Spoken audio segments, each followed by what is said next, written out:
Dear students, welcome back. Student, this was the topic which I left, but and now I'm going to cover it now. Student देखिए, basically principal superposition कोई ऐसा hard principal नहीं है, but लेकिन आपको इसको for exam भी इसको याद रखना हो, क्योंकि कभी कभी 1 या 2 मार्क्स में आपसे पूछ लिया जाता है। तो इसलिए इसको आपको प्रॉपर और क्लियर वे में पता होना चाहिए इसका मीनिंग क्या है, ताकि आप वहाँ पे एक्सप्रेस कर सके एग्जाम में। तो स्टूडेंट्स, आपसे बोला था कि हम फर्स्ट चैप्टर पे बहुत स्लो चलेंगे, सेकंड पे भी स्लो रहेंगे। तो रीज़न ये स्लो रहने ताकि आपको फर्स्ट और चैप्टर की बहुत अच्छे से अंडरस्टैंडिंग होनी चाहिए। आपके कंसाइंस में ये टॉपिक बहुत अच्छे से बैठ जाना चाहिए। तब आप जो आगे के टॉपिक हैं या पूरी क्लास 12 की इलेक्ट्रोस्टैटिक्स या करंट इलेक्ट्रिसिटी है, तब आप उसके न्यूएंसेस को बहुत अच्छे से समझ पाएंगे। तो स्टूडेंट्स, अभी आपको टॉपिक हो सकता है कुछ इजी भी हो या ऐसा लगे कि आपको समझ में आ गए, बट आपको उसकी प्रॉपर अंडरस्टैंडिंग होने के लिए आपको बहुत रीजन आउट करना पड़ेगा और बहुत सोचना पड़ेगा। तो इसलिए बार बार हम फोकस करेंगे इन टॉपिक पे कि आप बार बार पढ़ें, और आपको इन टॉपिक का जब तक अच्छे से फील या जिस्ट ना मिल जाए तब तक आप आगे ना बढ़ें। तो चलिए स्टूडेंट, अब हम लोग स्टार्ट करते हैं प्रिंसिपल ऑफ सुपरपोजिशन। तो देखिए student, basically principal of superposition आपको क्लास 11th में पढ़ाया गया था चैप्टर वेव्स में। तो basically principal of superposition waves में ही वैलिड होता है था, लेकिन प्रिंसिपल पोजीशन केवल वेव टॉपिक के लिए नहीं है। और यहाँ पे प्रिंसिपल सुपरपोजिशन का सिंपल सा मीनिंग ये है, जब भी कोई वेक्टर क्वांटिटी, अगर कोई वेक्टर क्वांटिटी को हमें ऐड करना होता है, या आप कह सकते हैं कोई भी चीज़ दो चीज़ों से इफेक्टेड होती है और वो क्वांटिटीज वेक्टर क्वांटिटीज होती हैं, तो आप सभी को पता है कि अगर हम कोई दो फोर्सेस एक पार्टिकल पर अगर अप्लाई कर रहे होते हैं, तो आप सभी को पता है कि एक पार्टिकल पे अगर कोई दो फोर्सेस अप्लाई हो रही होती हैं, तो उनका रिजल्टेंट उन दोनों फोर्सेस के समथिंग मिडिल में लाई करता है और उनका डायरेक्शन उनके बिटवीन में होता है। तो आप स्टूडेंट यहाँ पे इस वाले डायग्राम में देख सकते हैं कि देखिए, जैसे एक चार्ज Q है और ये Q1 और Q2 चार्ज है। इस रेड Q चार्ज पे इस चार्ज Q1 की वजह से लगने वाला फोर्स F1 इस डायरेक्शन में है। स्टूडेंट अपोजिट कलर शो कर रहा है यहाँ पे कि अपोजिट चार्ज है। तो आप देख सकते हैं जो Q चार्ज है इस पर अट्रैक्टिव है, क्योंकि हमने अपोजिट चार्जेस मान रखे हैं, और F2 फोर्स Q2 चार्ज की वजह से Q चार्ज पे, तो ये भी आपका क्या है, अट्रैक्टिव फोर्स है। तो अब आप देख पा रहे हैं ये फोर्सेस जो F1 F2 लग रहे हैं Q चार्ज पे, इनका डायरेक्शन ये है रिजल्टेंट का, और आप देख पा रहे हैं रिजल्टेंट की वैल्यू भी अलग है। तो प्रिंसिपल ऑफ सुपरपोजिशन बेसिकली आपको सिस्टम ऑफ चार्जेस के लिए डील करने पे हेल्प करता है। तो अब देखिए यहाँ पे आपकी बात कर रहे हैं हम लोग principle of superposition of force electrostatics states that when a number of charges are interacting. आप देख रहे हैं नंबर ऑफ चार्जेस यहाँ 3 हैं जो इंटरेक्ट कर रहे हैं। तो आपने देखा था electrostatic force between two charge is not affected by the existence of the other charge. पहले ये लाइन समझेंगे स्टूडेंट्स। देखिए यहाँ पे इस वाले लाइन से कहने का मतलब ये इंटरेक्टिंग यहाँ पे not affected by the existence of the other charge means ये है कि इस चार्ज पे Q चार्ज पे जो लगने वाला फोर्स F1 है Q1 की वजह से, वो Q2 की वजह से बिल्कुल भी इन्फ्लुएंस नहीं होगा, और ये जो F2 चार्ज है Q2 की वजह से Q पे लगने वाला ये Q1 की वजह से इन्फ्लुएंस नहीं होगा। मीनिंग Q1 चार्ज Q पे इंडिपेंडेंटली फोर्स F1 अप्लाई कर रहा होगा और Q2 चार्ज इंडिपेंडेंटली F2 को फोर्स अप्लाई कर रहा होगा। तो ये तो आपका है कि ये इस चार्ज पे लगने वाला मतलब लगने वाले फोर्स इस चार्ज की वजह से या इस चार्ज की वजह से दोनों एक दूसरे को इन्फ्लुएंस नहीं कर रहे हैं। मीनिंग ये जो फोर्सेस हैं दोनों, ये Q1 की वजह से या Q2 की वजह से, प्रेजेंस की वजह से, ये इंडिविजुअल फोर्स जो है वो इंडिपेंडेंट है। मतलब कि अगर आप F1 फोर्स फाइंड आउट करते हैं तो आपको ये भूल जाना होगा कि यहाँ Q2 चार्ज भी प्रेजेंट है। तो आप F1 फोर्स को डायरेक्ट कूलम लॉ अप्लाई करके फाइंड आउट कर सकते हैं। जब आप F2 फाइंड आउट कर रहे होंगे तो आप भूल जाएंगे कि यहाँ पे Q1 चार्ज प्रेजेंट है। तो आप F2 की फोर्स कूलम लॉ से फाइंड आउट करके वेक्टर क्वांटिटी है फोर्स, तो आप इसका रिजल्टेंट फाइंड आउट कर लोगे। तो स्टूडेंट, प्रिंसिपल ऑफ सुपरपोजिशन जो है वो एक्चुअली रिजल्टेंट पे बात करता है।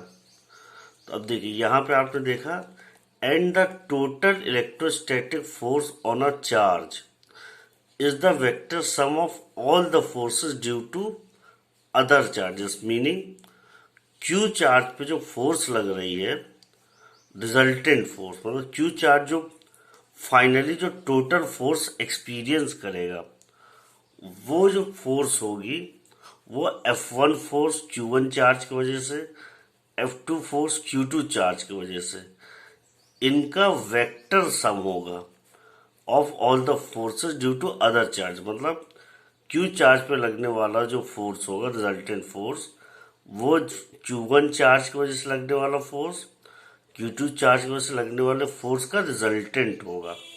तो आप एक छोटा सा एग्जांपल और देख सकते हैं। यहाँ पे ओरिजिन से आपका एक Q0 चार्ज रखा हुआ है और इसके आसपास अलग अलग पोजीशन पे Q1, Q2 और Q3 चार्जेस रखे हुए हैं। तो देखिए Q0 पे लगने वाला जो रिजल्टेंट या टोटल फोर्स होगा, आप कह सकते हैं वेक्टर सम। स्टूडेंट ध्यान रखेंगे वेक्टर सम। तो स्टूडेंट वेक्टर सम आपको जरूर ध्यान रखना है। जो Q0 चार्ज पे लगने वाला फोर्स है वो वेक्टर सम ऑफ फोर्सेस होगा। Q0 पे लगने वाला Q1 की वजह से फोर्स जो कि F01 मान लिया आपने, और Q0 पे लगने वाला फोर्स F चार्ज Q2 की वजह से आपका F02 हो गया। अब Q0 पर लगने वाला फोर्स Q3 की वजह से F03 हो गया। तो स्टूडेंट, प्रिंसिपल सुपरपोजिशन स्टेट करता है इस पे जो फोर्स लग रहा है, ये F01, F02, F03, ये बाकी के चार्जेस से इंडिपेंडेंट होंगे, मतलब इंडिविजुअली इंडिपेंडेंट होंगे, और Q0 पे जो टोटल फोर्स लग रहा होगा वो इन तीनों फोर्स का रिजल्टेंट फोर्स होगा। तो स्टूडेंट, प्रिंसिपल सुपरपोजिशन में बस इतना ही है। अब स्टूडेंट हम लोग आते हैं अपने, अच्छा चलिए ये एक और आपकी बुक में गिवन है, तो आप देख लिए। अगर आपको पूछा जाता है कि Q1 चार्ज पे Q2 और Q3 चार्जेस की वजह से फोर्सेस फाइंड आउट कीजिए, तो आपको इन दोनों के बीच का डिस्प्लेसमेंट वेक्टर कहें या डिस्टेंस फाइंड आउट कर लेंगे, और F12 मतलब Q1 पे लगने वाला फोर्स Q2 की वजह से, Q1 पे लगने वाला फोर्स चार्ज 3 की वजह से, दोनों को अलग अलग वेक्टर फॉर्म में फाइंड आउट करेंगे। और यहाँ पे देखिए F1 फोर्स जो रिजल्टेंट फोर्स है Q1 पे लगने वाला, वो आपका वेक्टर सब है। ये देखिए आपका ये यूनिट वेक्टर से मल्टीप्लाई करके जब आपने देखा तो ये वेक्टर बन गया। तो F1 फोर्स जो है रिजल्टेंट फोर्स, वो यहाँ पे वेक्टर सम है आपका। तो अब देखिए यहाँ पे तो ये था कि सिस्टम ऑफ चार्ज में 3 चार्जेस हैं और एक चार्ज पे आपको अदर 2 चार्जेस की वजह से फोर्स फाइंड आउट करना था। तो आपका एक फोर्स दूसरा फोर्स, ये वेक्टर सम हो गया।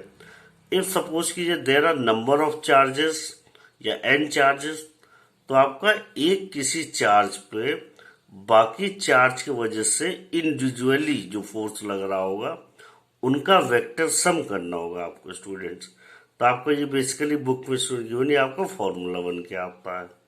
तो इसका मतलब है Q1/4π/0 into summation of charges I = 2 to n, मतलब बाकी बचे हुए चार्जेस की वजह से लगने वाला फोर्स। तो किसी एक चार्ज पे लगने वाले इंडिविजुअल अदर चार्जेस की वजह से फोर्स का वेक्टर सम लेते हैं। तो चलिए स्टूडेंट, अब यहाँ पे आपका एक नया कॉन्सेप्ट स्टार्ट करने जा रहे हैं। तो बेसिकली आपको स्टूडेंट पहले ये समझना है हम कूलम्स लॉ पढ़ते क्यों हैं।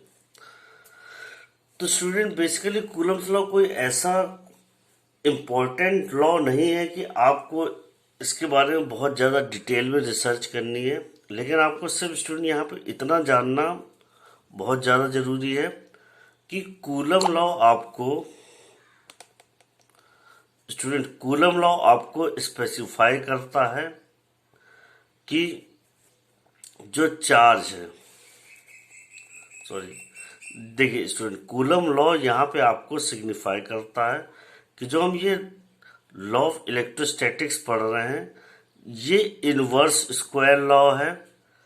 और ये आप ये कह सकते हैं इलेक्ट्रिक फोर्स जो चार्ज पे वो इनवर्स स्क्वायर लॉ के अकॉर्डिंग डिपेंडेंस है। और आपको लास्ट लेक्चर बताया था स्टूडेंट्स, जो भी चीज इनवर्स स्क्वायर लॉ को फॉलो करेगी, इसका मतलब ये होता है जो भी फिजिकल क्वांटिटी है जो इनवर्स स्क्वायर लॉ फॉलो कर रही है, इसका मतलब उसका जो वेरिएशन है वो इनवर्सली प्रोपोर्शनल होगा to the distance between them. तो मतलब जिस भी फिजिकल क्वांटिटी को आप फाइंड आउट कर रहे हैं, आप ये कह सकते हैं जब वो किसी दूसरी इफेक्टेड क्वांटिटी से अगर दूर जा रही होगी तो उसका जो वेरिएशन होगा वो इनवर्सली प्रोपोर्शनल होगा स्क्वायर ऑफ द डिस्टेंस। तो स्टूडेंट यहाँ पे यही चीज बताने की कोशिश करी जा रही है। जैसे आपने देखा अगर दो मासेस हैं, उनके बीच का जो फोर्सेस, अट्रैक्टिव फोर्स, ग्रेविटेशन में बात कर रहे हैं, तो उनके बीच में लगने वाला जो फोर्स है वो डिस्टेंस के इनवर्सली प्रोपोर्शनल होगा डिस्टेंस के स्क्वायर के। इसी तरीके यहाँ पे भी प्रूव किया गया है कि जो इलेक्ट्रोस्टैटिक फोर्स है दो चार्ज भी में वो भी इनवर्स स्क्वायर लॉ फॉलो कर रही है। और इनवर्स स्क्वायर लॉ का सिग्निफिकेंस आपको ये पता है स्टूडेंट्स कि जो हम लोग की ग्रेविटेशनल फील्ड की जो रेंज है वो इनफाइनाइट है और ग्रेविटेशनल फील्ड कहीं पे भी जीरो नहीं हो सकती है, वो टेंडिंग टू जीरो होगी। या आप ये कह सकते हैं जो ग्रेविटेशनल फोर्स है उसकी प्रेजेंस आपकी यूनिवर्सल है, या आप कह सकते हैं यूनिवर्स में कहीं भी हो आपको gravitational force due to mass, different mass feel जरूर होगी, चाहे वो भले ही कितनी नेग्लिजिबल क्यों ना हो। तो इसी तरीके कूलम लॉ भी स्टेट करता है कि अगर यूनिवर्स में कहीं भी चार्ज प्रेजेंट है तो उस चार्ज के वजह से आपको इलेक्ट्रोस्टैटिक फोर्स फील होगी किसी अदर चार्ज पे। मीनिंग कहने का स्टूडेंट, यूनिवर्स में कहीं भी दो चार्जेस प्रेजेंट हैं, वो दोनों आपस में इलेक्ट्रोस्टैटिक फोर्स फील करेंगे। ये आपका प्रूव होता है इनवर्स स्क्वायर लॉ से। या आप ये कह सकते हैं जो रेंज ऑफ इलेक्ट्रोस्टैटिक फोर्स होती है वो यूनिवर्सल होती है या इनफाइनाइट होती है। और इसीलिए कूलम लॉ आपका पढ़ना बहुत जरूरी है। क्यों? क्योंकि सिग्निफाई करता है कि दो चार्जेस के बीच में लगने वाला फोर्स है वो कभी भी जीरो नहीं हो सकता है, बल्कि वो इनवर्सली प्रोपोर्शनल है स्क्वायर ऑफ द डिस्टेंस। या आप कह सकते हैं कि जो दो चार्जेस के बीच में वो यूनिवर्स में कहीं भी हो, उनके बीच में कुछ ना कुछ इलेक्ट्रिक फोर्स लग रहा होगा और वो फोर्स का वेरिएशन जो है उनके बीच के डिस्टेंस के इनवर्सली प्रोपोर्शनल होगा, बट जीरो नहीं हो सकता है। तो ये स्टूडेंट आपका है कूलम्स लॉ, और ये आपको डायरेक्शन भी स्पेसिफाई करने में हेल्प आउट करता है। और ये vector form of Coulomb's law होता है। और ये कैसे करता है ये आपने न्यूमेरिकल्स में देख लिया है। अब स्टूडेंट एक और इम्पोर्टेंट कॉन्सेप्ट है आपका, ये जानना बहुत जरूरी है। तो चलिए स्टार्ट करते हैं हम लोग। देखिए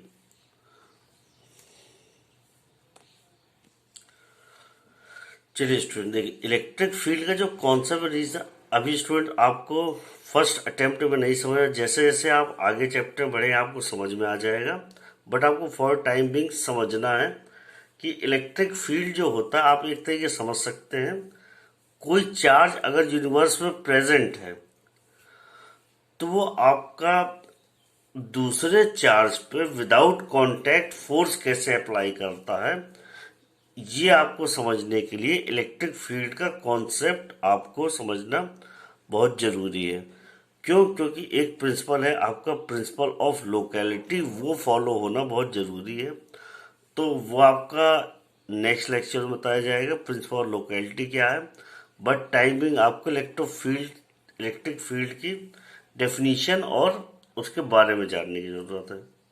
तो देखिए इलेक्ट्रिक फील्ड होता आप ये कह सकते हैं, जो हमारा एक चार्ज है वो अपने आसपास के रीजन को मॉडिफाई करता है, और रीजन के मॉडिफिकेशन होने की वजह से तो इलेक्ट्रिकली मॉडिफाई करता है, जिसके वजह से वो अदर चार्ज या उसके आसपास जो चार्ज प्रेजेंट होते हैं उन पे फोर्स अप्लाई कर पाता है।